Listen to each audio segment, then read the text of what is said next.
Muy buenas. Hoy nos vamos a meter de lleno en una disciplina que en el fondo trata de responder una pregunta fascinante. ¿Cómo podemos llegar a medir la mente humana? Esto en esencia es la evaluación psicológica. Vamos a desglosar sus conceptos, su historia y sobre todo por qué es una pieza clave no solo para la psicología, sino también para que aprobéis ese examen que tenéis en mente. Vale, esta va a ser nuestra hoja de ruta. Empezaremos con lo básico. ¿Qué es y dónde se usa? Después, algo muy importante. Aclararemos conceptos que a menudo se confunden. Luego, haremos un pequeño viaje en el tiempo para ver su historia y conocer a sus pioneros. Veremos también qué relación tiene con la psicología en general. Y para terminar, lo que más interesa, un repaso de las ideas clave para el examen. ¿Vamos a ello? Pues eso, empecemos por el principio, como debe ser. ¿Qué es exactamente la evaluación psicológica? ¿Y en qué campos es una herramienta, pues fundamental? La pregunta parece sencilla, ¿verdad? Pero su respuesta esconde toda una disciplina científica. Así que vamos a desgranarla poco a poco. A ver, quedémonos con lo importante de esta definición. No estamos hablando de una simple observación o de intuición. Es una disciplina científica. Y las palabras claves son estudiar, medir y analizar el comportamiento. ¿Con qué fin? Pues para obtener información que sea útil, que sea rigurosa, sobre una persona y todo lo que la rodea. Y sus aplicaciones, es que están por todas partes. En el ámbito clínico es la base para cualquier diagnóstico. En el educativo es crucial para detectar dificultades como puede ser la dislexia.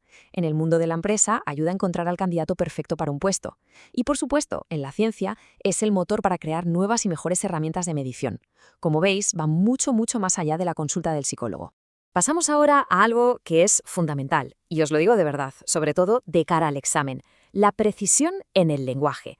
En esta disciplina no todos los términos significan lo mismo, y entender bien sus matices es, sencillamente, esencial. Y todo, absolutamente todo, empieza con la medición. Este es el paso que convierte a la psicología en una ciencia y la aleja de la filosofía. Pensadlo, sin datos objetivos, sin datos que podamos verificar, solo tendríamos especulaciones. Medir nos permite ir más allá de las meras conjeturas para poder crear principios que de verdad expliquen y, ojalá, predigan la conducta humana. Ahora, fijaos en esta tabla porque es muy interesante. Cuenta una historia, la historia de cómo ha ido evolucionando nuestro propio vocabulario. Se empezó hablando de psicodiagnóstico, un término, como veis, muy ligado al modelo médico, muy centrado en la patología. Después, el foco se fue moviendo hacia los tests psicológicos y la psicometría. Y finalmente, hemos llegado al concepto de evaluación, que es muchísimo más amplio e integrador. Y aquí, por favor, máxima atención porque esta es la típica pregunta de examen, la distinción entre evaluación y valoración. Mirad, es sencillo. La evaluación se centra en personas, en sujetos. Por ejemplo, medimos el nivel de ansiedad de un paciente. La valoración, en cambio, se centra en objetos, como por ejemplo programas o intervenciones. Juzgamos si una terapia para la ansiedad ha sido eficaz o no. Así que recordadlo bien, evaluamos a la persona, valoramos la intervención. Este concepto es vital. Muy bien, ahora que ya tenemos los conceptos un poco más claros, vamos a hacer un pequeño viaje en el tiempo. Vamos a entender cómo hemos llegado hasta aquí. Esta es, por así decirlo, la historia del origen de la evaluación psicológica. Las raíces, como veis, son muy profundas. Vienen desde Aristóteles, que ya intentaba relacionar el físico con el carácter, pasando por precursores españoles de la talla de Huarte de San Juan. Pero el gran salto se da en el siglo XIX. Ahí Weber y Fechner demostraron algo que fue revolucionario, que los procesos mentales se podían medir. Y el punto de inflexión, el Big Bang de la psicología como ciencia, llega en 1879 con el laboratorio de Wundt en Leipzig. Claro, una disciplina científica no nace de la nada. Necesita figuras clave, pioneros que pongan los cimientos. Vamos a conocer a las personas que construyeron la evaluación psicológica tal y como la entendemos hoy. Ojo, estos tres nombres son imprescindibles para el examen. Apuntadlos bien. Primero, Francis Galton, que estaba obsesionado con medir las diferencias entre las personas. Después, Alfred Binet, que dio un paso más allá y se centró en funciones más complejas como la memoria o la atención y nos regaló el primer test de inteligencia. Y por último, McKean Cattell, que fue quien acuñó el término test mental y tuvo la gran idea de usar no solo una prueba, sino varias a la vez, lo que llamamos baterías. Y mientras Galton, Binet y Cattell sentaban las bases del edificio, había otros grandes pensadores construyendo en paralelo desde otros ángulos. Ebbinghaus, por ejemplo, nos dio pruebas objetivas para la memoria.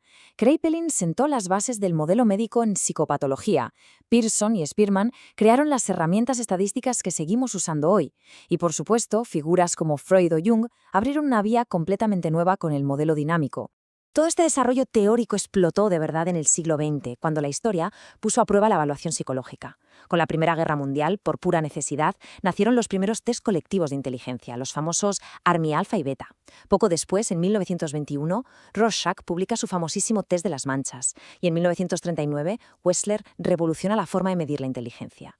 Cada uno de estos hitos demostró el poder y la utilidad de esta nueva ciencia. Vale, llegamos a la última comparación conceptual, pero es una que resulta fundamental para situar correctamente nuestra disciplina.